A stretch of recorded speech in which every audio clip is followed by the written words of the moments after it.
자, 5학년 사회 수업 시작하겠습니다. 오늘 배울 내용 교과서 45쪽에서 50쪽의 내용으로 우리 고려의 문화 중에서 청자와 팔만대장경 두 가지를 알아보도록 하겠습니다.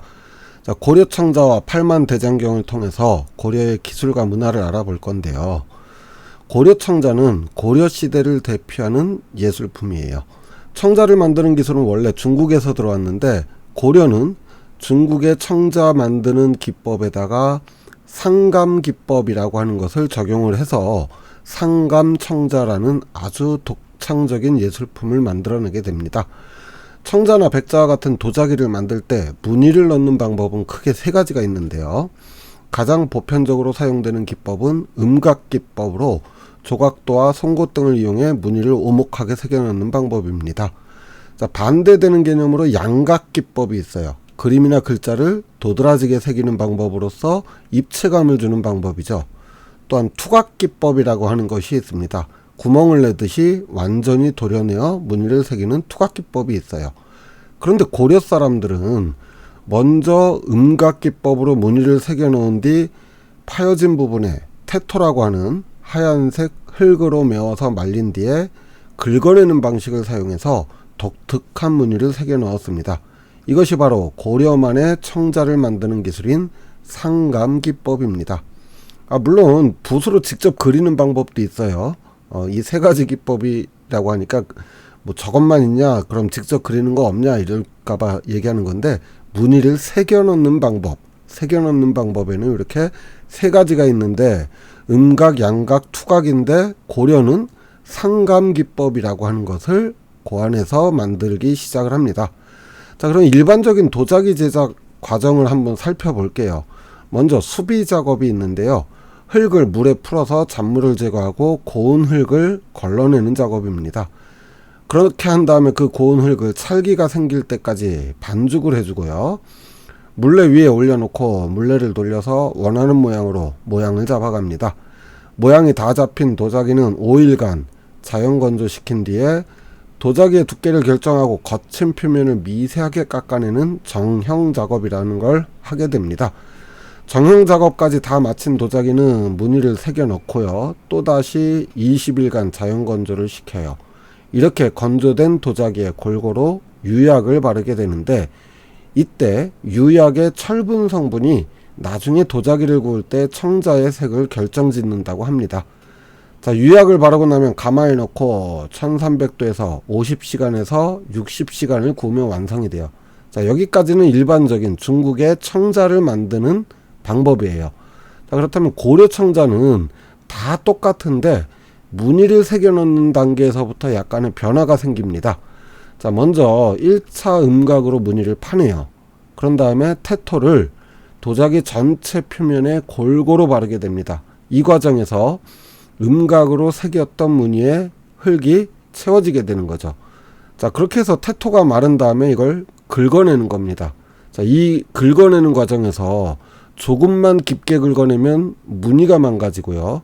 너무 얕게 긁어내면은 무늬가 덮이게 되겠죠. 굉장히 정교한 작업을 해야 되는 겁니다. 이 작업을 두 번에 걸쳐서 반복을 합니다. 자, 두 번째 무늬를 또 새겨 넣고요. 이번에는 다른 색깔의 흙을 또 바릅니다. 그리고 그걸 또 긁어내고요.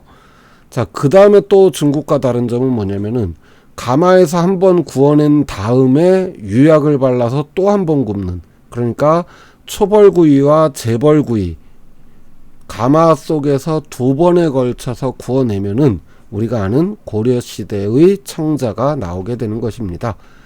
자, 여러분들이 뭐 다른 건 몰라도 찰흙을 가지고 한번 뭔가를 만든 다음에 무늬를 새겨놓고 그 위에다가 다른 색깔의 찰흙으로 덮어서 말린 다음에 그 무늬만 드러나게 한번 깎아보세요. 아마 굉장히 어려울 겁니다. 이 고려인들의 솜씨가 얼마나 정교하고 섬세했는가 하는 것을 보여주는 기법이 되겠습니다. 이런 다양한 고려 청자들 중에 몇 개를 감상해 볼게요. 자, 우리가 고려 청자 하면 가장 많이 떠오르는 이미지입니다. 청자, 상감, 운학, 무늬, 매병. 자, 이름이 좀 길죠. 자, 이런 것도 많이 보입니다. 이것은 청자 투각 칠보무늬 뚜껑 향로라고 하는 거고요. 자, 이건 뭔가 용처럼 보이죠. 청자 비룡형 주자라고 하는 거예요. 자, 요거는 청자 기와, 이름이 그나마 짧죠. 자, 그 다음에 청자 참외 모양 병, 이렇게 나옵니다.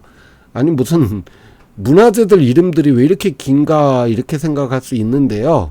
자, 청자 이름을 이렇게, 청자뿐만 아니라 모든 문화재 이름이 다 이렇게 길어요.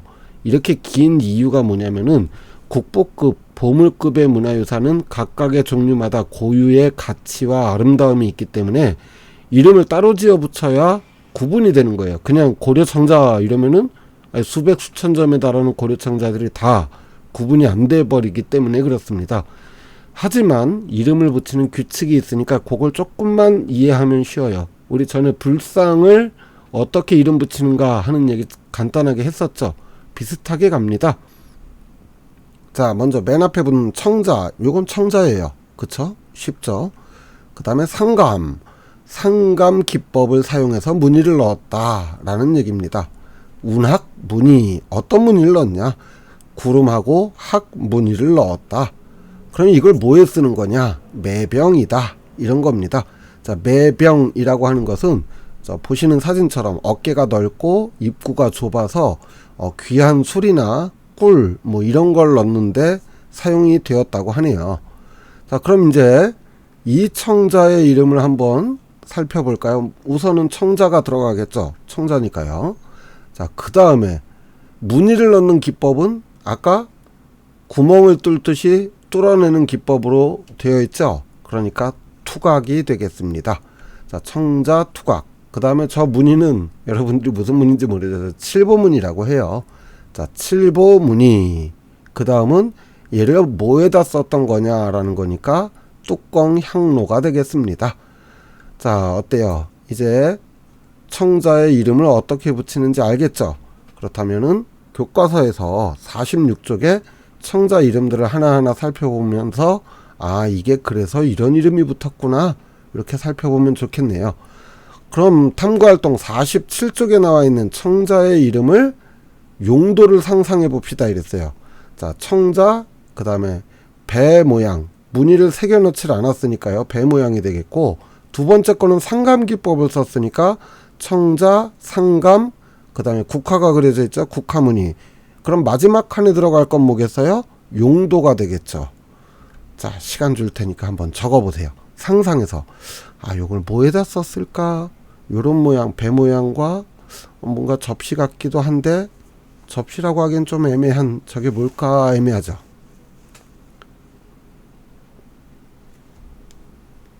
자, 어때요? 다 썼나요? 자, 선생님이 정답을 알려줄게요. 자, 첫 번째 길쭉하게 나온 저 배 모양은 청자 배 모양 변기입니다. 놀랬죠? 자, 두 번째 거는 청자 상감 국화무늬 침 뱉는 그릇입니다.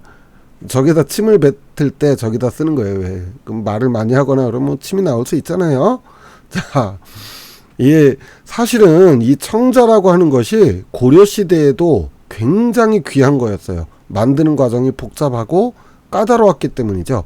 그렇기 때문에 왕실이나 귀족에서 일부 사용했는데 얼마나 호화롭고 화려하고 사치스러운 모습이 상상이 가시나요?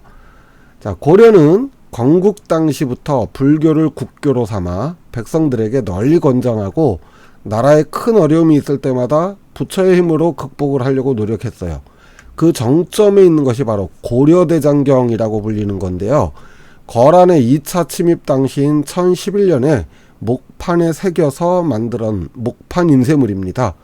거란과의 전쟁이 끝나고도 이 대장경을 만드는 작업이 얼마나 길었던지 무려 70여 년이 지난 1087년에 완성이 됩니다. 자, 권수로만 따져도 무려 6,000권이 넘는 분량입니다. 어마어마하죠. 안타깝게도 이 고려대장경 초조본, 그래서 초조대장경이라고도 하고, 이 고려대장경이 몽골의 2차 침입 당시에 우리 지난 시간에 배웠었죠. 불타서 없어져 버리고 맙니다. 목판은 아예 유실이 됐고요. 인쇄본, 그나마 이 인쇄본은 일본에 1800건 정도 있고 국내에는 300건 정도가 남아있다고 하네요.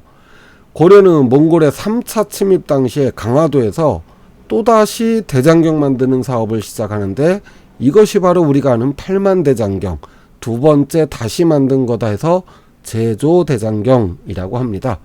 경남 합천의 해인사에 보관 중인 고려대장경의 목판본의 정식 명칭은요, 합천 해인사 대장경판이 되겠습니다. 국보 제32호고요. 현존하는 전 세계의 대장경 가운데 가장 오래되었으며 내용과 체제도 가장 완벽해서 2007년에는 유네스코에 의해 세계 기록유산으로 지정되었습니다. 대장경을 만들기 위해서는 질이 좋은 3번 나무나 또 돌배나무를 바닷물에 2년 정도를 담가 놔서 나무를 적당한 크기로 잘라 소금물에 다시 삶아내고 나무가 갈라지거나 비틀어지는 것을 막는 거예요. 이렇게 다듬은 목재를 그늘에서 바람에 1년 정도를 말린다고 합니다. 그렇게 해서 목판에 원형을 만들어내면 이제 일정한 크기로 잘라서 글자를 새겨 넣게 되고요. 새겨낸 목판을 한 장씩 찍어내면서 틀린 글자나 잘못된 글자를 골라내고 고쳐내게 되죠. 최종적으로 기탱을 구리판으로 마감해서 뒤틀림을 방지해주고요. 오칠을 해서 부패를 막게 됩니다. 자, 이렇게 대장경판이 마무리가 되는데요. 대장경판은 목판의 수만 해도 8만장하고도, 우리가 8만대장경 하니까 8만장인 줄 아는데 81,352장이에요. 이걸 모두 쌓아 올리면 무려 3,000m가 넘어서 백두산보다도 높다고 하네요. 자, 8만대장경판은 그럼 어디에다 보관을 했을까요? 바로 합천에 있는 해인사의 장경판전이라고 하는 건물에 보관을 하게 됩니다. 이 8만대장경판은 10년에 걸쳐서 목판 8만장에 새겨 넣었음에도 모든 글자들이 균일하고 오탈자가 거의 없어서 고려시대의 인쇄술이 얼마나 정교하고 뛰어났는지를 보여주고요. 또 이 장경판전 역시 조선 세조시대에 복원한 기록이, 일부 수리한 기록이 남아있기는 하지만 정확히 언제 지어져 있는지 알려져 있지가 않아요. 하지만 8만대장경판을 보관했던 것이기 때문에 고려시대에 지어졌을 것이라고 추정이 되고 있습니다. 이 8만대장경판을 보관하는 해인사 장경판전은 통풍을 위해서 남쪽과 북쪽의 창의 크기를 다르게 설계하고요. 또한 바닥에는 숯, 횟가루, 소금, 모래 이런 것들을 넣어서 자연적으로 이 장경판전 내부는 습도를 조절하도록 했다고 합니다. 그렇기 때문에 고려시대에 만들어졌던 이 장경판, 대장경판이 오늘날까지도 보관할 수 있었던 거고요. 실제로 해인사에는 아직도 이 대장경판을 보호하고 있습니다. 자, 이런 우수성이 인정되어 유네스코에서는 장경판전 또한 세계유산으로 등재해서 보호를 하고 있는 겁니다. 자, 이렇게 해서 오늘 배운 내용 정리할게요. 자, 오늘도 조금 길었어요. 고려의 청자는 상감이라는 독특한 기법으로 2번에 걸쳐서 구워내는 방법으로 매우 아름다운 비색을 자랑하는데요. 이 음각으로 새긴 무늬에 색이 다른 흙을 채워 넣어 무늬를 내는 방식으로 아주 정교한 건데, 자, 고려는 또한 불교의 힘으로 어려움을 극복하고자 거란 침입 당시에 고려대장경, 초조대장경을 만들었지만 몽골의 침입 당시에 불타버려서 다시 만들기 시작을 해서 제조대장경, 우리가 아는 팔만대장경을 만들게 되었다. 팔만대장경은 고려의 우수한 목판 인쇄술 및 불교 문화와 장경판전의 뛰어난 보존 기술 등을 보여준다라고 하겠습니다. 자, 이렇게 해서 오늘은 고려 청자와 팔만대장경에 대해서 알아봤고요. 다음 시간에는 금속 활자와 고려의 인쇄술, 목판과는 다른 또 다른 고려의 뛰어난 인쇄술에 대해서 알아보도록 하겠습니다. 오늘 수업 여기서 마칠게요. 수고하셨습니다. 안녕.